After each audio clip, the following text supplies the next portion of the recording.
You want to be able to live your life predictably. So fixed products, fixed investments, they're good, but it's not the holy grail. It can be a good part of an entire plan.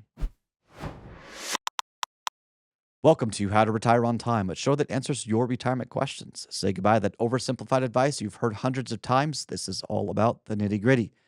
Now, on the show, we're going to talk a lot about different options here. Just make sure that this is not financial advice. This is just educational, informational. Do your research. Text your questions to 913-363-1234 and we'll feature them on the show. David, what's our question today? Hey, Mike, what are good places to shop for fixed rate products? So let's define fixed rate products, anything that's going to grow at a fixed declared rate. Okay. So high yield savings isn't really a fixed rate product because if the Fed changes its rates, high yield savings is going to change its rates. It's very fluid. Right. But so you've really got a two or three, four options maybe. First one, you've got CDs, very common. In the CD realm, my favorite place to shop is either your broker dealer. So you've got Schwab, Vanguard, Fidelity. They're going to have a nice inventory of CDs that you can buy. Oh, I didn't realize that.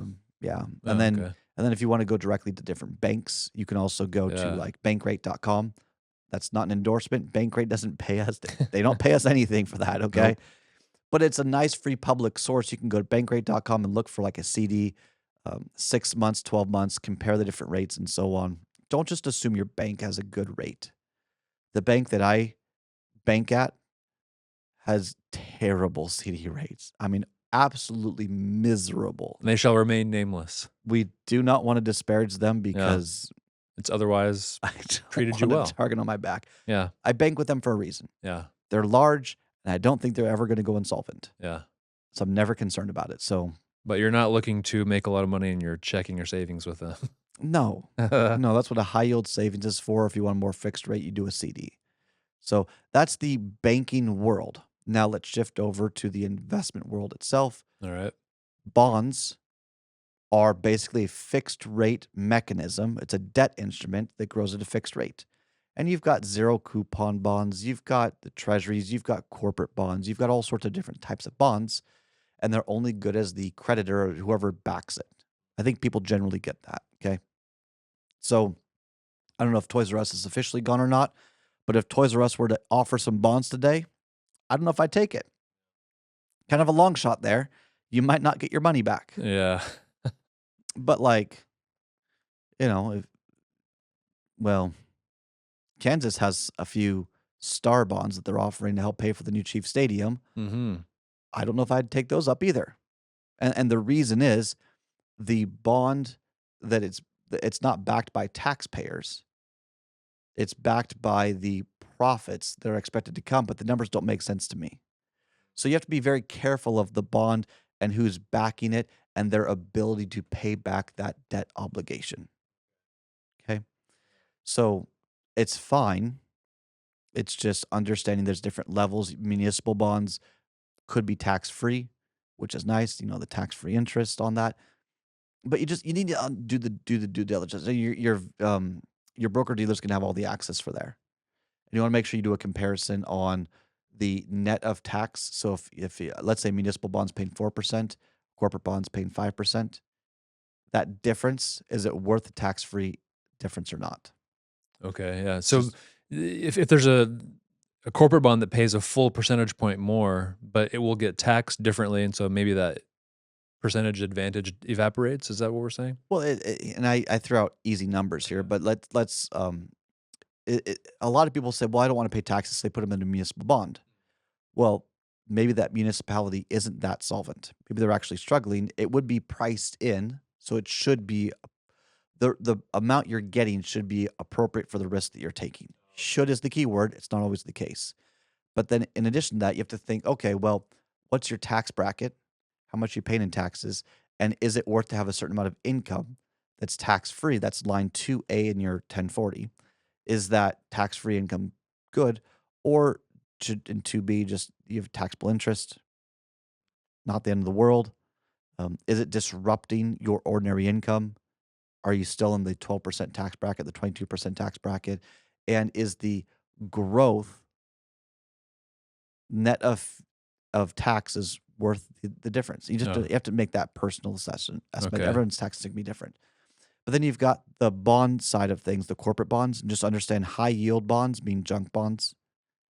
So you might not get all your money back. I was I just mean, gonna ask, like, what about junk bonds? So they're high yield means so they're junk here you go. they're more risky. That's why they're You junky. you can get like 3-4% in high yield savings. Great. Yeah. Okay. If I gave you 3% for a bond, would you take it? Well, I guess if I'm at a fixed like 3% at a high yield Yeah. savings For versus 5 years left, 3%. Would you take it or put it in a money market or high yield savings account for the same thing, complete liquidity? maybe I'll choose the complete liquidity and sort of a more sure thing than a junk bond. What about 5%? Oh, okay. Now we're talking. Maybe we need to go a little bit higher and it'd be worth it for me. Yeah. How about 7%? Yes, Okay. I'm willing to take that. How about 15%? Keep going. 20%? Yeah. What about 40%? Does that ever happen? Uh-huh. Really? Uh-huh. Those must be really risky ones then. Uh-huh. Oh. What's the highest you've ever seen? I would think it was the 40%, Oh, something like that. wow. But they default. Like it's not sustainable. Yeah.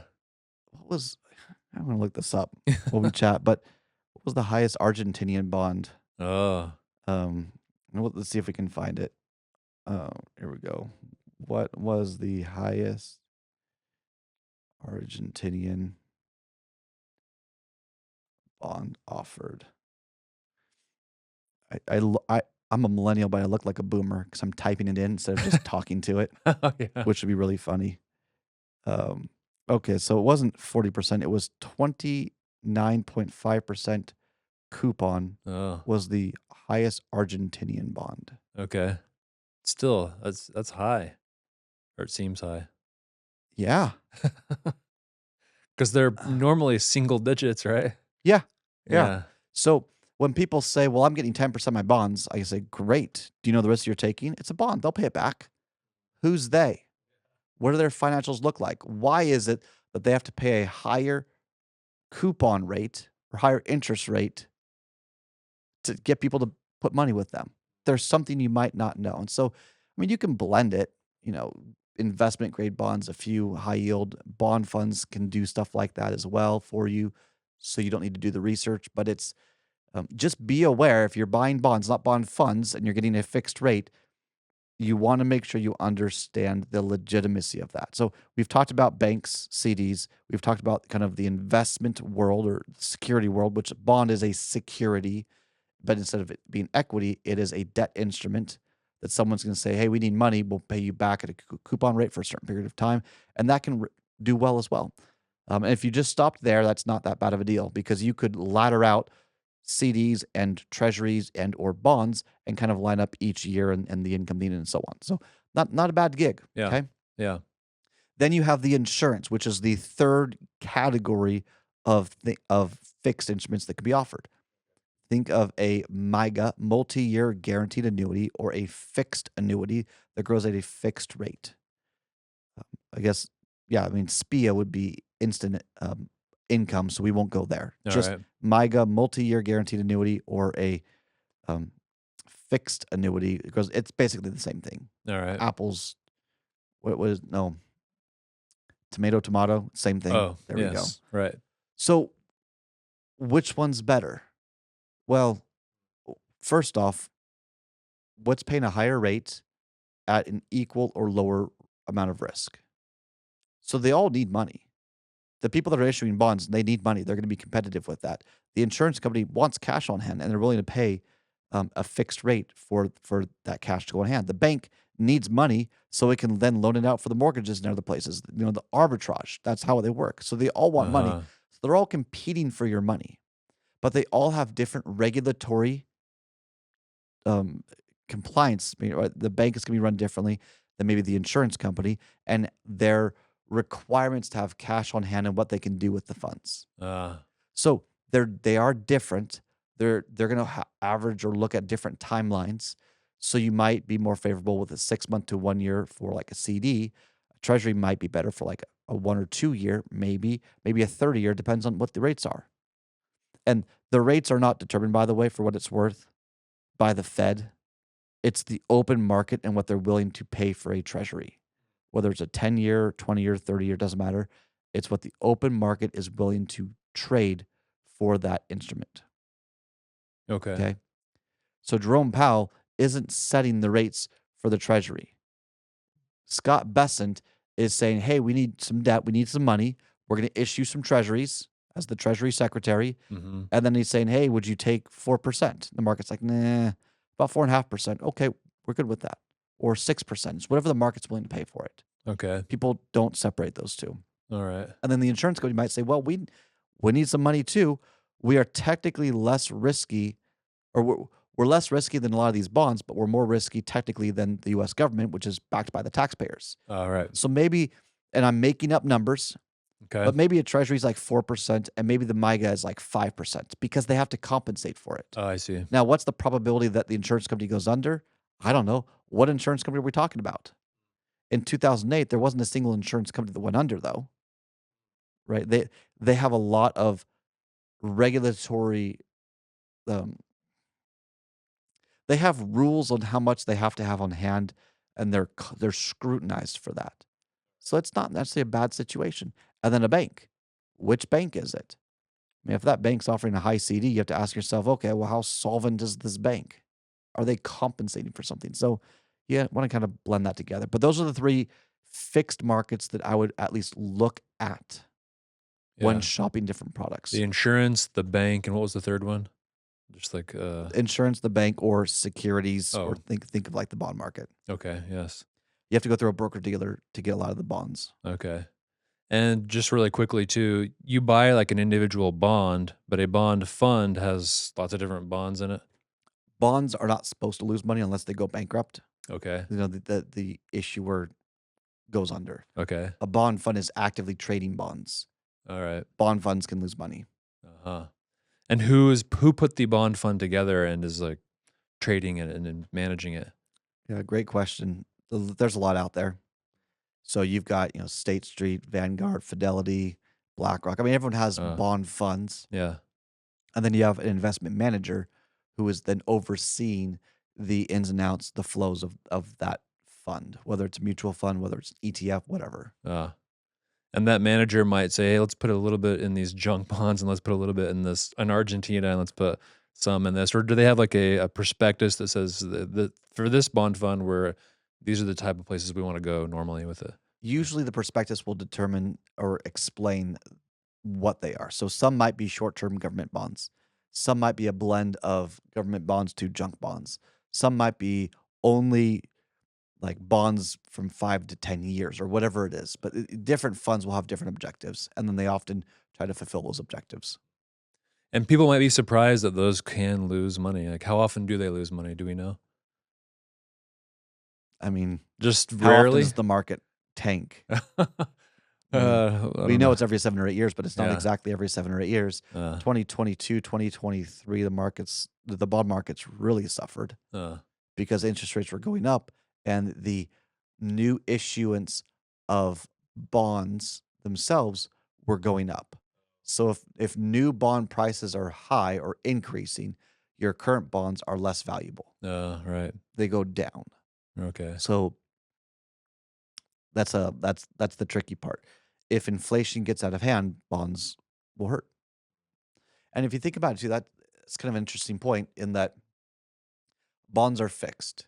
So if inflation stays the same or drops, it's a great position to be in. If if you have a bond or whatever at 5% and then inflation goes from what is it, 3% or whatever it is today to like 10%, your bond did not keep up with inflation. You actually went backwards. Oh, right. And inflation is typically um, enjoyed in the stock market, right? So inflation is when the market's on, it's too hot, it's growing too fast, prices are out of control, profits are out of control. Fixed accounts aren't good in that situation. So All you have to right. kind of understand kind of the gives and takes of anything fixed. Um, be careful of rigidity. Be careful of, especially in today's environment, doing a bond or CD or MIGA ladder for 20 years. Oh, right. Lots can happen in 20 years. I've seen it. I've seen people do that, and they say, "Well, I don't wanna worry about money." Okay, so you don't wanna worry about market risk. Got it. How about inflation risk? They maybe not have thought of that. They don't really realize it until it's calculated in front of them, and it's like they're like, "Oh, dear." So, the point is fixed accounts are great when used appropriately. CDs, treasuries, bonds, MYGAs, whatever you want, you can blend them together. It's all what's right for you. That's why we go back to, well, what's your lifestyle legacy goals? Does the plan make sense? Does 1 plus 1 equal 2? Can you afford to retire? And then we can talk about strategies. And this might be a strategy for the next income for the next 5 to 10 years. It's fine. It's just, can you afford it? Does it make sense? And then you pick out the products. Don't shop for CDs or MYGAs or anything like that until you've got your plan in place. And be careful of reinvestment risks too. This is a big one. So if you buy a CD, it's a 1 year CD and you plan to keep it and roll it over every single year, Oh, yeah. you might get what? Let's say 4.5% this year. Next year could be 1%. So if you're saying, well, shoot, I plan to live off of the dividends or the growth.